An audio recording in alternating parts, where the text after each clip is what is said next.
SDM ज्योति मौर्य के कथित प्रेमी मनीष दुबे की कहानी जानकर हो जाएंगे हैरान। पद का दुरुपयोग कर महिला कर्मियों को अक्सर करता रहा है परेशान। कार्यशैली ऐसी जहां महिला कर्मियों को असहजता होती रही महसूस। कई बार शिकायतों के बाद भी अपने पद पर बना रहा है महफूज। अपने पावर और पकड़ का धौंस देकर अपनी मनमानी का करता रहा प्रदर्शन। इस बार एसडीएम ज्योति आलोक मौर्य मामले में जाकर बुरी तरह फंस गई उसकी गर्दन। दरअसल इन दिनों एसडीएम ज्योति मौर्य का मामला लगातार सुर्खियों में बना हुआ है। आलोक ज्योति मौर्य के बीच उत्पन्न विवाद का मुख्य कारण होमगार्ड कमांडेंट मनीष दुबे को भी बताया जा रहा है। हालांकि उच्च अधिकारियों द्वारा यह स्पष्ट कहा गया है कि मनीष दुबे के ऊपर कार्रवाई इस बार निश्चित है।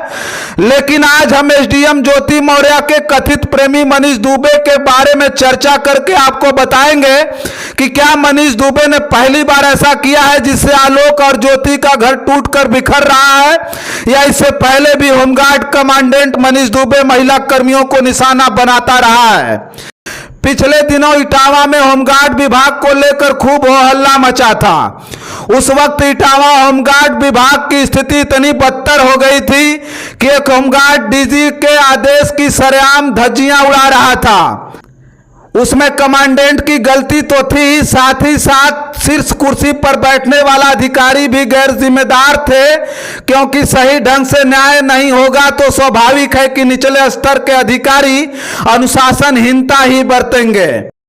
अब उस वक्त के तत्कालीन अमरोहा के उस कमांडेंट की बात करते हैं जिस पर पहले भी वहां की 2 महिला होमगार्डों ने जबरियन घर पर दिन रात में खाना बनवाने का गंभीर आरोप लगा चुकी थीं। जी हां, आप सही समझे बात, हम उस समय के अमरोहा कमांडेंट मनीष दुबे की चर्चा कर रहे हैं, जिस पर एक बार फिर एक महिला होमगार्ड संकेत कुमारी ने गंदा आरोप लगा दिया था। संकेत कुमारी का साफ कहना था कि मनीष दुबे उसे अकेले में बुलाया करते थे। इसका क्या मतलब लगाया जाए? मामला गंभीर था। दुबे जी ने संकेत कुमारी को ड्यूटी परेड से हटा दिया था, जिसे लेकर वह कई बार कमांडेंट से वार्ता की, लेकिन कोई फायदा नहीं मिला। उस समय अक्टूबर माह को संकेत कुमारी मुख्यमंत्री कार्यालय पहुंची थी, लेकिन मुलाकात ना हो सकी। उसने मुख्यमंत्री कार्यालय पर तैनात अधिकारियों को शिकायती पत्र दिया। उसके बाद डीजी होमगार्ड को शिकायती पत्र भी दिया। डीजी ने आश्वासन दिया कि अमरोहा जाओ और ड्यूटी मिल जाएगी। पावर की हनक जानकर आपके होश उड़ जाएंगे। ऊपर के अधिकारियों के हस्तक्षेप के बाद भी 5 दिन गुजर गए थे, लेकिन अभी तक दुबे जी ने उसे ड्यूटी पर नहीं लिया था। इस बाबत मनीष दुबे से बात की गई तो उन्होंने व्हाट्सएप पर जवाब दिया कि मैंने किसी महिला को ऐसा नहीं कहा है। जिसे काम करना होता है ऑफिस में बुलाता हूं। खास बात यह है कि आखिर एक अदना सी महिला होमगार्ड पीसीएस अधिकारी पर इतना गंभीर आरोप क्यों लगा रही थी? आखिर उससे उसका क्या फायदा होने वाला था?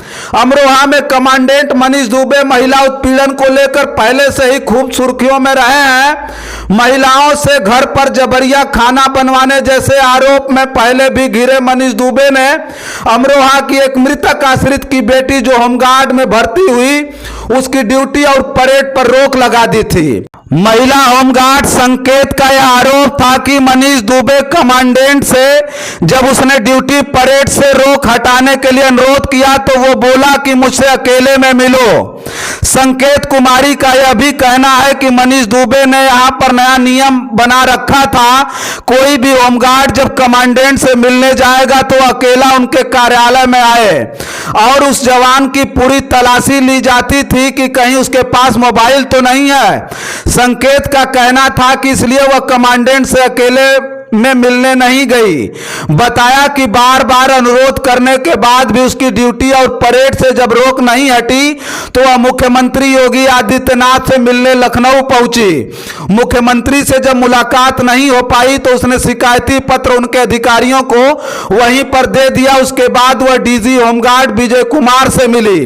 उन्होंने आश्वासन दिया कि आप अमरोहा पहुंचो, आपकी ड्यूटी और परेड से रोक हट जाएगी।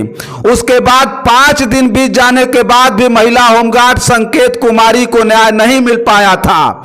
डीजी साहब, यदि किसी महिला से अकेले में मिलने के लिए कहा जाए तो आप समझ सकते थे कि इसका क्या मतलब रहा होगा। सभी के घरों में महिलाएं हैं, यहां तक कि सभी अफसरों के घर में भी महिलाएं हैं। यदि कोई किसी घर की महिलाओं को अकेले में मिलने के लिए कहे तो उसका तो खून ही खौल उठेगा। आप सब तय करिए कि आपकी क्या सोच है। गौर करने वाली बात तो यह है कि जब डीजी विजय कुमार ने आदेश दिया कि संकेत कुमारी को ज्वाइन कराया जाए तो कमांडेंट मनीष दुबे ने क्यों उसे ड्यूटी पर वापस नहीं लिया। आपको बता दें कि उस वक्त इसी विभाग में एक महिला कमांडेंट द्वारा षड्यंत्र के तहत मुख्यालय पर तैनात एसएसओ ने व्हाट्सएप पर चैटिंग में उनके और उनके पति का अपमान करने की बात करने पर एसएसओ को निलंबित कर दिया गया था। जब एक पीसीएस अधिकारी को चैटिंग कांड पर डीजी विजय कुमार निलंबित कर सकते थे तो फिर अमरोहा कमांडेंट मनीष दुबे पर तो कैमरा के सामने महिला होमगार्ड संकेत कुमारी अकेले में मिलो पहले से बहुत अच्छी लग रही हो। इतना घटिया आरोप लगाए जाने के बाद भी डीजी विजय कुमार की इंसानियत देखें, कोई एक्शन तक नहीं ले पाए। इसे कहते हैं पावर, जिसका इस्तेमाल कर मनीष दुबे कानून और अनुशासन को ताक पर रखकर अपनी मनमानी करता रहा और उच्चस्थ अधिकारी उसके खिलाफ कुछ भी करने की हिम्मत भी नहीं जुटा पा रहे थे। अपने उसी अनुशासनहीनता और मनमाने रवैये की वजह से फिर सुर्खियों में मनीष दुबे आज भी है। देश की जनता ज्योति आलोक मामले में होमगार्ड कमांडेंट मनीष दुबे पर भी नजर गड़ाए बैठी है कि उसके ऊपर कार्रवाई जरूर होगी, जिसका इंतजार सभी को बेसब्री से भी है। लेकिन राहत इंदौरी साहब ने बड़ा ठीक लिखा था कि अपील भी तुम, दलील भी तुम, गवाह भी तुम, वकील भी तुम। जिसे भी चाहो हराम कह दो, जिसे भी चाहो हलाल कर दो। जिधर से गुजरो धुआं बिछा दो, जहां भी पहुंचो धमाल कर दो। तुम्हें सियासत ने हक दिया है, हरी जमीनों को लाल कर दो।